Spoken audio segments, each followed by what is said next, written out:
आजचा आपला first experience आपण घेणार आहोत. अरुण अडसोळे सर, जोरदार क्लॅपिंग अरुण सरांसाठी. सगळ्यांना गुड मॉर्निंग. माझं नाव अरुण अडसुळे. मी हातकलंगल्यामध्ये राहतो. शतायची फॅमिलीला जॉईन होऊन जवळजवळ 1-1.5 वर्ष झालेलं आहे. मला आपल्या लाईफस्टाईल वरती काम करत असताना सुरुवातीपासून म्हणजे लाईफस्टाईल पूर्ण बिघडलेली होती सुरुवातीला. त्याच्यानंतर शतायची फॅमिलीमध्ये आल्यानंतर लाईफस्टाईल वरती आणि सकस संतुलित आहार वगैरे घेऊन त्यानंतर आपल्या शरीरावर चांगले परिणाम, चांगले बदल घडवण्यास मदत झाली. मला शिफ्ट मध्ये काम असल्यामुळं पित्ताचा भयंकर त्रास होता. एवढा त्रास की म्हणजे आठवड्यातनं 1-2 गोळ्या खायला लागायच्या. कारण शिफ्ट मध्ये काम असल्यामुळं जागरण जास्त व्हायचं आणि दुपारी वगैरे झोप व्हायची नाही. त्यामुळं जागरणामुळं पित्ताचा भयंकर त्रास होता. त्यामधनं बाहेर पडायला मदत झाली. त्यानंतर हातावर आणि पाठीवर चरबीच्या गाठी होत्या. योग्य आहार आणि मार्गदर्शनामुळं आणि योगा, प्राणायाम, वर्कआउट ह्याची मदतीमुळं चरबीच्या गाठी विरघळण्यास पण मदत झाली. आणि सगळ्यात महत्वाचं मला सांगावं असं वाटतंय की मला स्लीपिंग पॅरालिसिसचा प्रॉब्लेम होता. आता स्लीपिंग पॅरालिसिस म्हणजे हे पण मला माहित नव्हतं काय. शतायची फॅमिलीमध्ये आल्यानंतर मला माहित झालं की ह्याला स्लीपिंग पॅरालिसिस म्हणायचं. पूर्वी मला 16-17 वर्षापासून एक त्रास होता की झोपेच्या अवस्थेत असताना माझी पूर्ण बॉडी ब्लॉक व्हायची आणि मला कुठल्याही शरीराचा भाग पार्ट हलवता येत नव्हता. मग मी ह्यासाठी डॉक्टरांना दाखवलं होतं. चांगल्या नामांकित डॉक्टरांना पण दाखवलं होतं मी. कारण मला सांगता आलं नाही डॉक्टरांना की मला काय त्रास होतोय ते. माझी बॉडी ब्लॉक व्हायची, पूर्ण ब्लॉक व्हायची. मला फक्त श्वासोश्वास घेता यायचा, तो पण मंद अगदी. मग अशा अवस्थेत समजा एखादी वेळी मला त्या काळात सर्दी वगैरे झालेली असली तर श्वासोश्वास घेण्यासाठी पण मला म्हणजे एकदम धडपड करायला लागायची आणि बॉडी तर ब्लॉक व्हायची. अशा अवस्थेत मी अडकून राहत होतो. जवळपास 20 ते 25 मिनिटं मी त्या अवस्थेत अडकून राहणार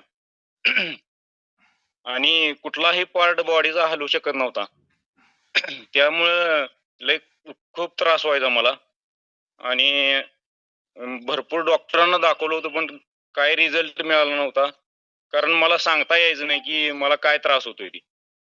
आणि डॉक्टर काही वेळ म्हणायचे की तुम्ही म्हणजे जास्त विचार वगैरे करताय का, हे असं सांगितल्यामुळं मी ते लक्ष दिलं नाही जास्त. आणि शतायशी मध्ये आल्यानंतर मी स्वतःवरती शतायशी फॅमिलीच्या मार्गदर्शनामुळं आणि स्वतःवरती चांगलं योगा, प्राणायाम ह्या माध्यमातून काम केल्यामुळं मला त्या प्रॉब्लेम मधनं बाहेर पडण्यास मदत झाली. आणि दुसरी गोष्ट म्हणजे हे सगळं नॉलेज शतायशी मध्ये आल्यानंतर लक्षात आलं. आणि पूर्वी कसं व्हायचं की मी या गोष्टी सांगू शकत नव्हतो जास्त डॉक्टरांना. पण त्या गोष्टी शतायशी मध्ये आल्यानंतर माझ्या लक्षात आल्या की आपल्या स्वतः आपल्या बॉडीवरती योग्य प्रकारे काम केल्यामुळं आपण ह्या आजारातनं बाहेर पडू शकतो. आणि मी 1 वर्षभर फक्त ऑब्झर्व केलं की आपण खरोखर यामधनं बाहेर पडलोय का? कारण पूर्वी मला ते सारखं व्हायचं तसं स्लीपिंग पॅरालिसिस. आणि ती 1 वर्ष मी ऑब्झर्व केलं. आठवड्यातनं 3-4 वेळा व्हायचं मला. पण आता एकदाही होत नाहीये. गेले पूर्ण वर्षभरात एकदा झालं होतं. त्याच्यावर परत काय झालेलं नाही. त्यामुळं थँक यू शतायशी फॅमिली. चलो, जोरदार क्लॅपिंग करणार आहोत आपण. डॉक्टरांना जर आपण आपला आजार काय आहे तो सांगताच नाही आला तर डॉक्टर आपल्याला काय निदान लावून देणार आहेत, काहीच नाही देणार आहेत. आणि ऍक्च्युली असं होतं की ज्यावेळेला निदान लागत नाही म्हणजे तुम्हाला सांगता येत नाही, तुमचं कन्फ्युजन असतं, त्यावेळेला ही तुमच्या सायकोलॉजिकली काहीतरी तुम्ही स्ट्रेस घेताय, काहीतरी ताणतणाव मध्ये आहे. कारण आपल्याला व्यक्तच होता येत नाही ना, ते व्यक्त होता येत नाही या अर्थी तुम्ही कन्फ्यूज आहे, माइंड कन्फ्यूज आहे. आणि म्हणून त्या पद्धतीनं अरुण सर जास्त तुम्ही विचार करताय का असं बोलून आपल्यावर, आणि मग नाही सांगता आलं तर आपल्यावर निदान आणि उपचार इम्पॉसिबल. ओके, चलो जोरदार क्लॅपिंग करणार आहोत आपण. आता सेकंड एक्सपिरियन्स घेणार आहोत विशाखा शिंगे आणि मग येणार आहे ज्योतिताई तुमच्याकडे. येस विशाखा हे काढा. Yes good morning all of you. आवाज येतोय ताई? येतोय येतोय येतोय. Good morning. गुड मॉर्निंग सगळ्यांना. नमस्कार. मी सौ विशाखा शिंगे व माझा मुलगा स्वरूप शिंगे. मी या फॅमिलीला जॉईन होण्याचं कारण म्हणजे कमी वयामध्ये सुरू झालेली थायरॉइडची गोळी. ती गोळी सुरू झाली पण त्याच्या ज्या बाकीच्या तक्रारी होत्या त्या खूप तक्रारी होत्या. मला या फॅमिलीची ओळख करून दिली ती आपल्या प्रिया भंडारी मॅडम, पेठ वडगाव.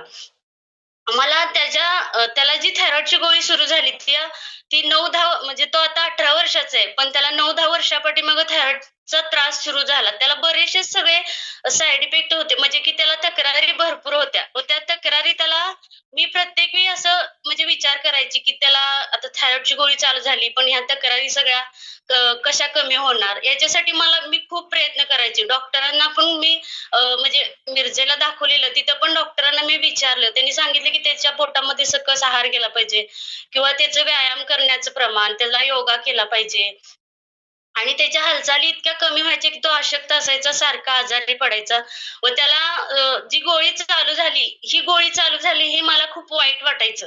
का तर त्याचं वय लहान होतं. पण मी ज्या 87 फॅमिलीमध्ये जॉईन झाले, मी या फॅमिलीमध्ये 1 वर्ष झालं जॉईन झाले. पण तेव्हापासून जो मी त्याला सकस संतुलित आहार चालू केला, त्यावेळेपासून त्याच्या सगळ्या तक्रारी कमी झाल्यात आणि त्याच्या तक्रारी, पोटाच्या तक्रारी, त्याची उंची वाढत नव्हती, त्याचे केस पूर्ण पांढरे झाले होते. बाहेर असं गेलं की माझा मुलगा आहे, त्याच्या वयानुसार त्याची उंची किंवा त्याची हालचाल, त्याची व्यायाम करण्याची क्षमता ही खूप कमी होती व वरचेवर त्याला म्हणजे सगळ्या तक्रारी इतक्या होत्या की तो फ्रेश नसायचा, तो सारखा चिडचिड करायचा. पण आता ह्यामध्ये त्याला इतका ह्या आपल्या सकस संतुलित आहारामुळे इतका फरक पडला की त्याला कोणतीही तक्रार, जे अगोदर मला नर्वस वाटायचं की माझ्या मुलग्याला थायरॉइडची गोळी चालू आहे आणि त्यामुळे जे मला वाईट वाटायचं की प्रत्येक वेळी त्याला कुठं बाहेर नेताना तो असा म्हणजे उत्साहित नसायचा किंवा शाळेत जाताना त्याला असं अशक्तपणा जाणवायचा किंवा जी गोळी चालू आहे ती त्याला दररोज खा म्हणून मी खाल्ली की नाही ही मला काळजी वाटायची. पण ज्यावेळेला मी आपली ही सकाळची मॉर्निंगची लिंक ऐकायला लागली, त्यातून मला म्हणजे सगळी माहिती मिळाली व त्याबरोबर माझ्या मुलग्याला पण जे काय आपले जीवन म्हणजे दिवसभराचा दिनक्रम आहे की कधी जेवलं पाहिजे, किती पाणी पिलं पाहिजे किंवा काय व्यायाम केला पाहिजे आणि त्याच्या ज्या पोटाच्या तक्रारी होत्या त्या सगळ्या तक्रारी कमी झाल्या. त्याचे केस आता काळे व्हायला लागलेत आणि तशीच त्याची उंची पण वाढल्या आणि तो वर्कआउटलाही उठत नव्हता, तरी मी दररोज त्याला उठवत होते. पण आता तो स्वतः वर्कआउटला उठतो, जॉईन होतो व ह्या सगळ्या गोष्टी झाल्या. तर सकस संतुलित आहार जो चालू केला त्यामुळे मला एक असं समाधान मिळालं की जी गोळी मी खायला त्याला दररोज खाल्ली की नाही काळजी करत होते, पण तीच आता मी माझ्या मानसिकतेवरही काम केलं. माझ्या पण मनामध्ये निगेटिव्हिटी भरपूर होती, ती मी आता माझी कमी झाली व त्याला झोपेचाही प्रॉब्लेम होताच. तो रात्री उशिरा झोपायचा. मला वाटायचं की तो म्हणजे जागरण करतोय म्हणजे त्याला हे चांगलं आहे का वाईट आहे हे मला माहित नव्हतं. पण ज्यावेळेला आपल्या मॉर्निंगच्या लिंकमध्ये मी ऐकलं की झोपेचं काय काम आहे आपल्या आरोग्यासाठी, वजनासाठी किंवा माझ्या स्वरूपला जे त्रास होत होते त्यामध्ये झोपेचा एक भाग होता. त्याची झोप व्यवस्थित झाल्या नसल्यामुळे त्याचं पोटाच्या तक्रारी चालू होत्या आणि त्याची चिडचिड भरपूर व्हायची. थँक्यू शतायशी फॅमिली. चलो जोरदार क्लॅपिंग करू आपण. आज तुम्ही जे बोलायला लागलाय ना, जे झोपेचा काय रोल आहे, आज डॉक्टर प्रसाद सर त्याच याच्यावर म्हणजे आज डॉक्टरांच्याकडून आपल्याला त्या गोष्टींवर ऐकायला भेटणार आहे. ओके, चला. आईला काळजी असते ना मुलांची, त्यामुळे आपल्या मुलासाठी आई काळजी करणारच आणि ती स्वतः शोधायला लागलं की सगळं भेटतं. चलो आता आपण जाणार आहोत ज्योती जाधवताईंच्याकडे. कंटिन्यू जाधवताई. म्यूट काढा. हा. Yes, good morning.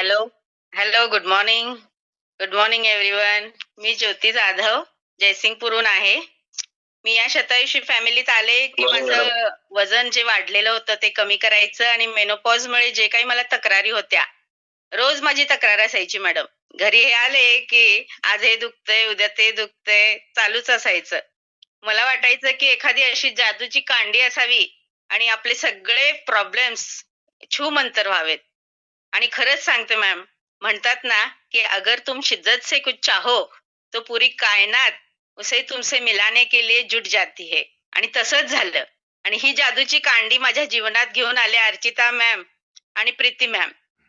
त्या मला इन्व्हिटेशन हेल्थ टॉकचं इन्व्हिटेशन द्यायला आल्या आणि ते त्यांच्या घरी होतं आणि मी गेले तिकडे आणि तिथं गेल्यानंतर त्यांनी माझी हेल्थ कुंडली काढली आणि ती बघितल्यावर तर मी पूर्ण हादरून गेले मॅडम. माझं वजन 18 वर्षांनी जास्त दाखवत होतं.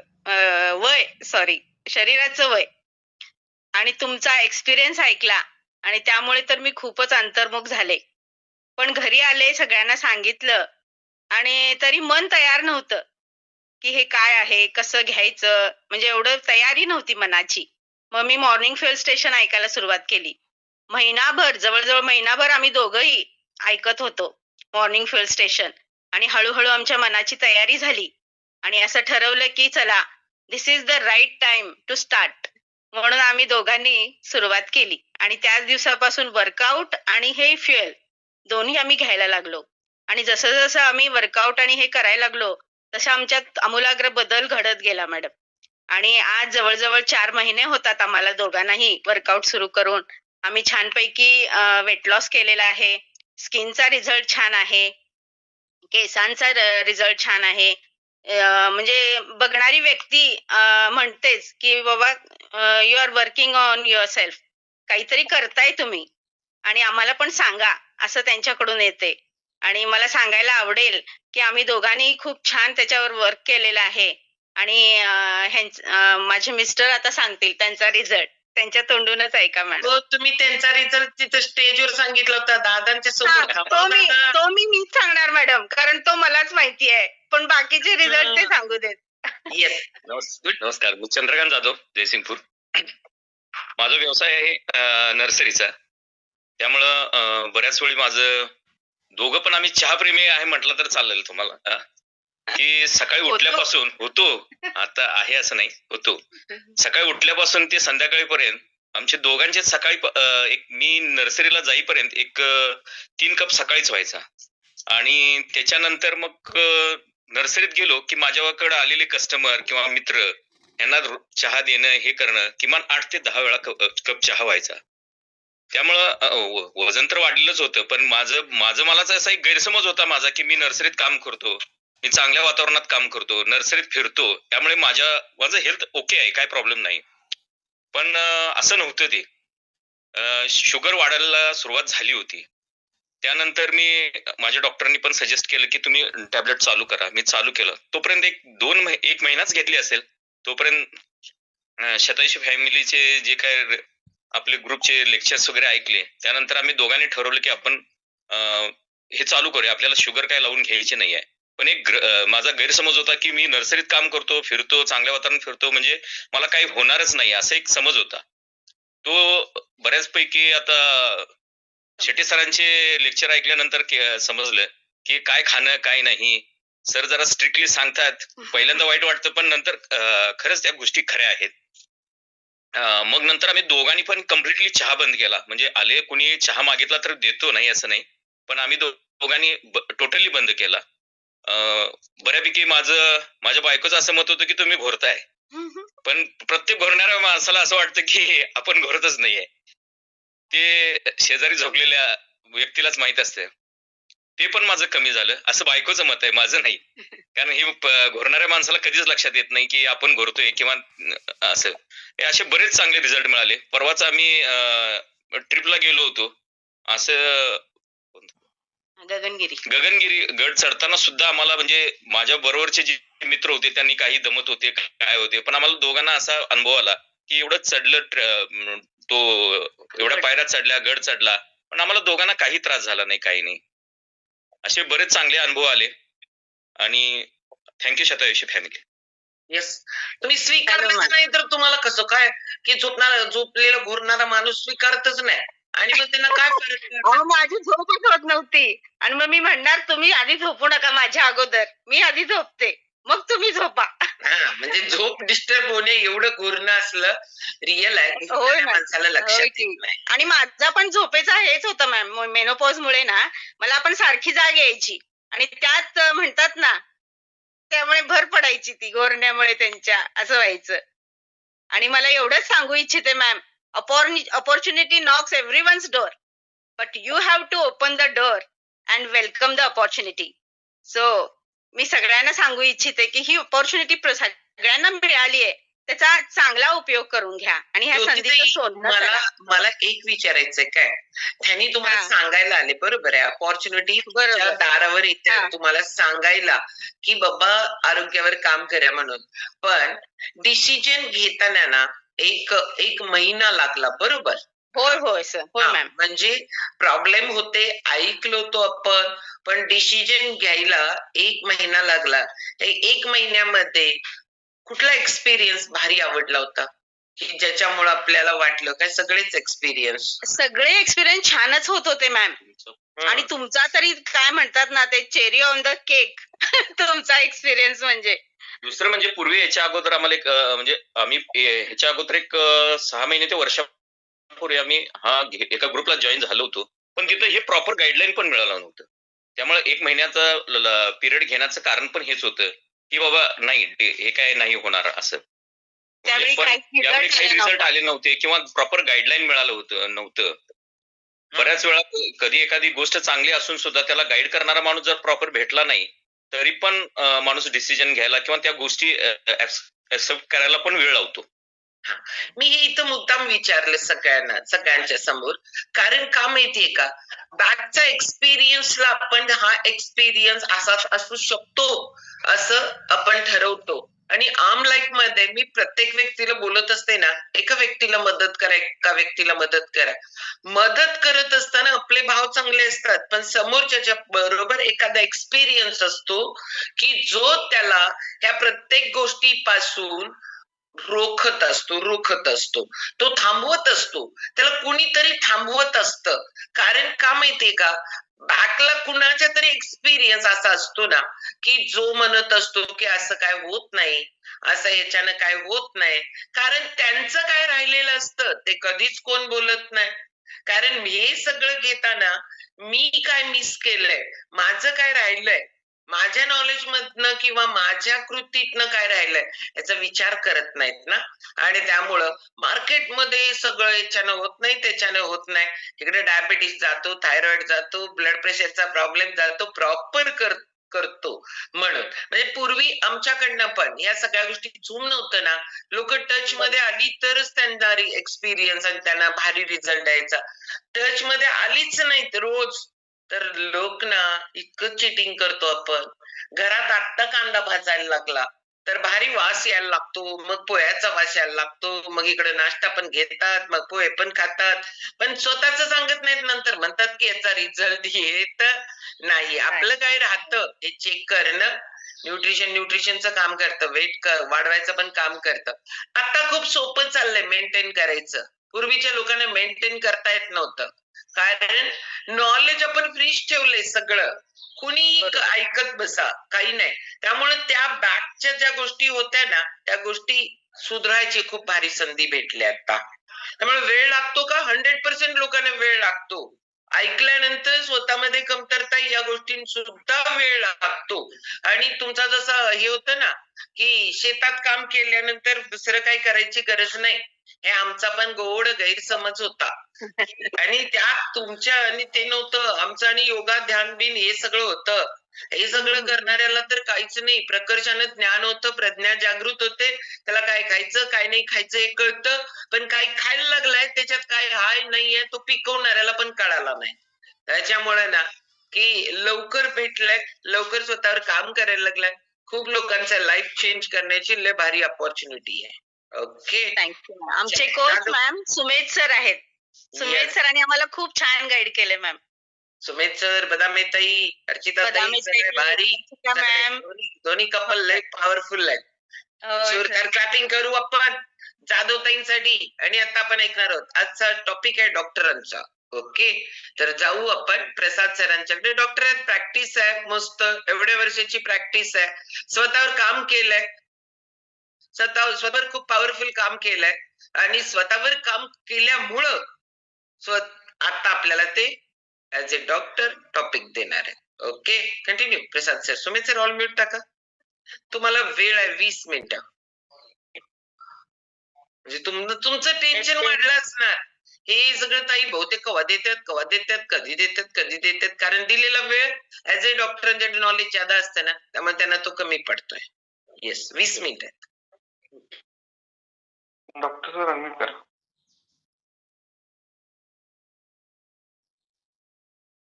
Thank you sir. आता ताई म्हटलं आपण सहजासहजी या सगळ्या गोष्टी ऐकत नाही, बरोबरच आहे. कारण एवढी नॉलेजेबल व्यक्ती, एवढं सगळं माहिती असताना सुद्धा मीही जवळजवळ 2 वर्ष ऐकत होतो ताईंचं, आणि सगळ्या गोष्टी माहिती असून सुद्धा, कारण त्या आतला एक बसलेला माणूस होता, तो म्हणत होता मला काय झालंय. मग अशा पद्धतीनं जबरदस्तीने मी ह्याला जॉईन झालो, कारण माझा ऍक्सिडेंट झाल्यामुळे मला पर्यायच राहिला नव्हता. आणि मी स्वतःचं 24 किलो कमी केलो. माझं उजव्या गुडघ्याला जसं ऑपरेशन लागणारच होतं, मिनिमम 2.5 लाख रुपये खर्च येणार होता आणि आर्टिफिशियल लिगामेंट बसणार होता. आता नॅचरलीच माझा गुडघा हील झालाय आणि ऑलमोस्ट 95% त्याचा जो ओरिजिनल स्ट्रेंथ लागते तेवढी ओरिजिनल स्ट्रेंथ आहे. कारण माझ्याकडे तसे ट्रॉफीज पण आहेत, बॅडमिंटनचे ट्रॉफीज आहेत. कारण ते बॅडमिंटन माझं खेळायचं बंद करण्यासाठी त्यांनी अथक प्रयत्न केला आणि त्याच्यानंतर मला बॅडमिंटन पासून प्रवृत्त केलं. आणि थँक्यू त्यासाठी की मला बॅडमिंटन प्रवृत्त केल्यामुळे ना इथे मी जास्त माझ्यावरती पण कॉन्सन्ट्रेट करू शकलो आणि मला लोकांना मदत करायला ताईने जे मला ह्याच्यातनं संधी उपलब्ध करून दिली ना, त्याच्यासाठी पण खूप थँक्स बरं का. आता त्याच्यानंतर माझं ब्लड प्रेशरचे गोळेही कमी झाले. आता बघा कित्येक लोकांनी, आता अरुण सरांचा आपण जो एक्सपिरियन्स ऐकला, अनबिलिव्हेबल रिझल्ट आहे. ज्या गोष्टी सहजासहजी मेडिकल सायन्स वरती डायग्नोसिस होत नव्हते आणि सरांना तुम्ही सायकोलॉजिकली डिस्टर्ब आहे असं त्यावेळेला सांगत होते, आणि सरांनी त्याच्यावरती काम केल्यानंतर नोईंगली अननोईंगली त्यांचा जो तक्रार होता तो पूर्ण ऑलमोस्ट केलाय. त्याच्याने ते खूप डिस्टर्ब होते. त्याच्यानंतर बघा सगळ्यात महत्वाचं म्हणजे माझे मिसेस जे पोस्ट पार्टल डिप्रेशन, त्याच्या आधीपासून जवळजवळ वयाच्या 27 वर्षाच्या जवळपासूनच झोपेच्या गोळ्या खात आणि ऑलमोस्ट 7 ते 8 वर्ष त्या गोळ्या खात होत्या. She was dependent on all the psychiatric drugs. पण ह्या सकत संतुलित आहारामुळे ताई दादांच्या आणि इथल्या सगळ्या कोचेसच्या योग्य आणि प्रॉपर गायडन्समुळे आम्ही त्या सगळ्या गोष्टीतून आम्ही बाहेर आलो. म्हणून आजचा विषय माझ्याकडे आहे स्लीप. आता पण झोपेचं जर का आपण थोडस आपण बघायला गेलो ना, आपण जर का 100 वर्ष जर जगत असेल तर 30 वर्ष आपले झोपेत जातात. किती? ऑलमोस्ट 30% ऑफ लाईफ आपलं झोपेसाठी आपण देत असतो. आणि पूर्वी म्हण असायचं जास्त झोपणारा आळशी, तसं नाहीये. जास्त झोपणारा आळशी असं नसतं, पण ते प्रॉपर झोप घेणं सुद्धा तेवढंच महत्वाचं आहे. कारण झोपेवरती एवढं रिसर्च झालंय आता. झोप आता जसे हे सगळेजण म्हणाले ना, त्यांचं जे बॉडी रिपेअर व्हायचंय, बॉडीतनं चॅलेंजेस मधनं बाहेर पडायचंय, ह्या सगळ्या गोष्टीसाठी झोपेचा रोल खूप खूप प्रचंड आहे. कारण जे तुमचा आपला जो आतला जो एक बायोलॉजिकल क्लॉक आहे आपल्या शरीरामध्ये, जसं निसर्गाकडे 24 तास आहेत, आपल्या शरीराकडे पण 24 तास आहेत. आणि ह्या 24 तास ना ज्या त्या वेळेला बॉडी पेशी टू पेशी, ऑर्गन टू ऑर्गन आतून रिपेअर होत असते. आणि आतून रिपेअर होण्यासाठी ना आपलं नेचर आणि आपला आतला क्लॉक, म्हणजे शरीरातला आतला जो क्लॉक आहे ज्याला आपण सर्केडियन रिदम म्हणतो, म्हणजे तो सर्केडियन रिदम प्रॉपर अलाइनमेंट साठी येण्यासाठी आपला जो हा झोपेचा जो आहे ना, झोप प्रचंड कॉन्ट्रीब्युट करतो. आता थोडस आपण जर का हायलाइट करायचं म्हटलं ना, तर त्या गोष्टीकडे हायलाइट करू बरं का. आता पूर्वीच्या मनाने ना ताणतणावाचा जो आपला जो जीवनशैली आहे, लाईफस्टाईल आहे, तो प्रचंड प्रमाणात वाढलाय. म्हणजे त्याचं जर आपण टू बी फ्रँक तेवढं आपण रेशो जर बघायला गेलं ना, अरे बापरे असं आपल्याला म्हणायला काय हरकत नाही. सगळ्यात महत्वाचं थोडंसं आपण त्याच्यावरती हायलाइट करायचं म्हटलं तर डिप्रेशन, जे सहजासहजी आधी लोकांना माहित पण नव्हतं. डिप्रेशन सहजासहजी आधी लोकांना जे माहित नव्हतं, ह्या झोपेच्या अभावामुळे ना 60 to 90% वाढले. 60 to 90% डिप्रेशनचं रुग्ण वाढले. त्याच्यानंतर मानसिक ताणतणावामध्ये त्यातल्या त्यात त्याला आपण म्हणतो ना सहजासहजी आपण अस्वस्थ व्हायला लागतो. मग त्याला आपण अँझायटी रिलेटेड प्रॉब्लेम्स म्हणतो, और अँझायटी नर्वोसा म्हणून एक प्रॉब्लेम असतो. त्याचा जो रोल आहे ते पण जवळजवळ 30 ते 80% वाढले. 30 ते 80% वाढले. त्याच्यानंतर बघा बायपोलर म्हणजे काय, ऍक्च्युअली मी करायला लागलो एक आणि व्हायला लागले एक, म्हणजे मीच मला ओळखू शकत नाहीये. म्हणजे मी द्विधा मनस्थितीत असतो, म्हणजे स्प्लिट पर्सनॅलिटी आम्ही आमच्या भाषेत म्हणतो. त्याचे जे केसेस आहेत ऑलमोस्ट 70 ते 100% वाढले. ऑलमोस्ट 70 ते 100% वाढलेत. त्याच्यानंतर बघा सिझोफ्रेनिया म्हणजे खूपच डिस्टर्ब असतात ती लोक. कधी काय कसे ओव्हर रिएक्ट करतील, कशा पद्धतीनं चांगले मूड येईल, कशा पद्धतीने एकदमच डिस्टर्ब होतील, त्याला काही रिझन नसतो. असे केसेस जवळजवळ 30 to 80% वाढले. त्याच्यानंतर बघा पोस्ट ट्रॉमॅटिक डिप्रेशन म्हणतो. आता पोस्ट ट्रॉमॅटिक डिप्रेशन म्हणजे काय, मग ते फिजिकल लेवलवरती असतो, इमोशनल लेवलवरती पण असू शकतो, और कुठे ना कुठेतरी आपल्याला अचानक असं काहीतरी घडतं आणि त्याच्यामुळे आपण स्ट्रेसमध्ये जातो आणि त्याच्यामुळे जे झोपेचं डिस्टर्बन्स होण्याचे जे चान्सेस आहेत त्याचे जवळजवळ 70 to 90% वाढले. म्हणजे आता जर का हे आपण इमोशनल, फिजिकल आणि ह्या लेवलवरती जर का आपण काम केलं नाही, आपण खूपच डिस्टर्ब होणार आहे. त्याच्यासाठी आजचा मुख्य विषय. त्याच्यानंतर बघा फॉरगेटफुलनेस वाढत चाललंय, डिमेन्शिया, अल्झायमर, ह्या सगळ्या गोष्टीला पण one of the most contributing factor is sleep आणि त्याच्यामुळे ना जवळजवळ 25 ते 60% लोक ह्या आजारांना बळी पडायला लागले.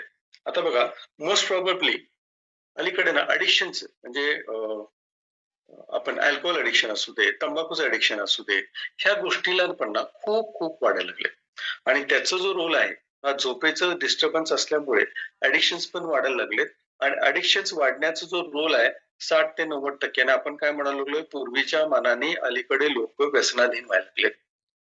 अलीकडे लोक व्यसनाधीन व्हायला लागलेत कारण ते कुठे ना कुठेतरी आपल्याला सोल्युशन शोधत असतात आणि कळत न कळत म्हणजे ते काय पर्पजफुली ह्या सगळ्या गोष्टीला अडिक्ट होत नाहीत, पर्पजफुली अडिक्ट होत नाहीत, पण आतला जो मनाचा जो त्यांचा घालमेल झालेला असतो त्याला ते अडिक्ट होतात आणि अडिक्शन होण्याचे जे व्यसनाधीन होण्याचा जो रेशो वाढलाय ना ते त्याच्यामुळे वाढलंय. ते पण जवळजवळ 60 ते 90% वाढले. एवढं झोप आपल्या आरोग्यामध्ये कॉन्ट्रीब्युट करतात आणि अलीकडे आपण जे आरोग्यावरती काम करायला लागलोय, हार्टशी रिलेटेड प्रॉब्लेम वरती आपण काम करायला लागलोय, डायबिटीसशी रिलेटेड आपण काम करायला लागलोय, थायरॉइडशी रिलेटेड आपण काम करायला लागलोय. आता डायबिटीस जर का आपण थोडंसं इन्सिडेन्स बघितलं ना 30 ते 60% लोक डायबेटिक व्हायला लागलेत कारण त्याच्या झोपेच्या अभावामुळे. आणि in the same way 24% incidence म्हणजे 24% आपल्याला हृदयाशी निगडीत आजारांचं प्रमाण झोपेच्या अभावामुळे वाढतं. आणि हा जर का ओव्हरऑल रेशो जर बघायला गेला 30 ते 40% हार्ट अटॅक येण्याचे चान्सेस झोपेच्या डिप्रायव्हेशन व्हायला लागले. आता हा जो इन्सिडेन्स आजच का विषय, आपण सगळ्या हेल्थवरती काम करायला लागले, पण दुर्दैवाची गोष्ट अशी आहे जवळजवळ 50% भारतीय लोकांमध्ये ना झोपेनं काही ना काहीतरी प्रॉब्लेममुळे आपण अडकलो. झोपेच्या काही ना काहीतरी प्रॉब्लेममुळे आपण अडकलोय म्हणून आपल्यावरती ना आज झोपेवरती काम करायला वेळ आलेली आहे. जे पूर्वी लिटरली त्याच्यासाठी झोपेसाठी काम करावं लागत नव्हतं कारण ती लोक स्ट्रेस फ्री होते, त्या पद्धतीने त्यांचा आहार होता, त्या पद्धतीचं त्यांचं एन्व्हायरमेंट होतं आणि ह्या सगळ्या गोष्टीला सांभाळून घेण्यासाठी सगळ्यात महत्वाचं त्यावेळेला एखादं कोण माणूस घरात असतो एकदम पॉवरफुल असायचा, सगळ्यांना सांभाळून घ्यायचा आणि त्या गोष्टीचे ह्या पुढच्या ज्या प्रॉब्लेम्स मध्ये येण्यासाठी जे लागतात ना तिथे सोल्युशन असायचं आणि ते सोल्युशन देण्याचं काम आपले जे फॅमिली हेड आहेत त्यांनी आपल्यासाठी सगळ्यांसाठी करायला लागले. त्यामुळे आपले जे हे आहे आपलं हळूहळू आपले सगळ्यांचे आरोग्य सुधारायला लागले. आता झोप माहितीये का सगळ्यांना, मी झोपतो की मी पण झोपतो, एकदा काय करतो दुपारी पण झोपतो, रात्री पण झोपतो, सकाळी पण झोपतो. पण झोपेची व्याख्या जर तसं प्रॉपर डेफिनेशन जर बघायला गेलो ना on an average 6 to 8 hours sleep आपल्या एजला मस्ट आहे. लहान मुलं 12 ते 14 तास झोपतात. आता लहान मुलांच्या मध्ये सुद्धा झोपेचा प्रॉब्लेम आढळायला लागला. कित्येक महिलांचे जे तक्रारी असतात बाळ लवकर झोपतच नाही आणि त्याच्यामुळे आमची झोप होत नाही. राईट, हे कित्येक आता जस्ट डिलिव्हरी झालेल्या आईच्या मध्ये हा प्रॉब्लेम असतो बिकॉज ज्या आईच्या पोटात पण जायला पाहिजे त्या आहारामधले ज्या घटक जायला पाहिजे त्या आईच्या पोटात पण जात नाहीत आणि ऑफकोर्स आई ज्या वेळेला स्तनपान करते ते घटक ज्या पाहिजे त्या क्वांटिटी मध्ये बाळाला मिळू शकत नाही, त्यामुळे इमोशनल डिस्टर्बन्स मुलांच्या मध्ये पण अडकायला लागले. अशा गोष्टीचं म्हणजे आपण राहतो ना लहान मुलांपासून वयोवृद्ध लोकांच्या मध्ये हा सगळा प्रॉब्लेम आढळायला लागलाय. म्हणून WHO ना ह्याला एक एपिडेमिक म्हणून घोषित केलं. एपिडेमिक हा का संसर्गजन्य रोग आहे का, नाहीये, पण ज्या इन्सिडेंट्सनी ज्या पद्धतीने हा प्रॉब्लेम वाढायला लागलाय WHO ने त्याला एक एपिडेमिक म्हणून डिक्लेअर केले.